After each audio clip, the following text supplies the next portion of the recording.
Hello guys, അസ്സലാമു അലൈക്കും. ഇന്ന് ഞാൻ ഉണ്ടാക്കിയിട്ടുള്ളൊരു സ്പാനിഷ് ഓംലെറ്റാണ്. അതിലേക്ക് വേണ്ടത് പച്ചമുളക്, വെളുത്തുള്ളി, സബോള, തക്കാളി. ഒലിവ് ഓയിൽ ഒഴിച്ചതിന് ശേഷം ചെറിയൊരു പീസ് ബട്ടർ ഇട്ട് കൊടുക്കാം. പച്ചമുളക് അതുപോലെ തന്നെ വെളുത്തുള്ളി ഇട്ട് കൊടുക്കാം. സബോള ഇട്ട് കൊടുത്തിട്ട് ജസ്റ്റ് ഒന്ന് ഫ്രൈ ചെയ്ത് കൊടുക്കാം. വേപ്പില ഉണ്ടെങ്കിൽ ഇടാട്ടോ, എൻ്റെ കയ്യിൽ ഉണ്ടായിരുന്നില്ല, അതുകൊണ്ട് ഇട്ടില്ല. പിന്നെ തക്കാളി ഇട്ട് കൊടുക്കാം.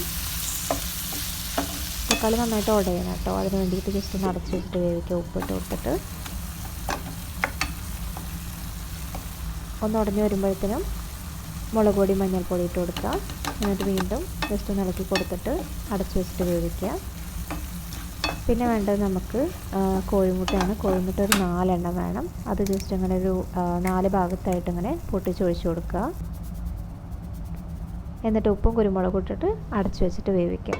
സ്പാനിഷ് ഓംലെറ്റ് റെഡിയാണ്. ട്രൈ ചെയ്ത് നോക്കണം കേട്ടോ.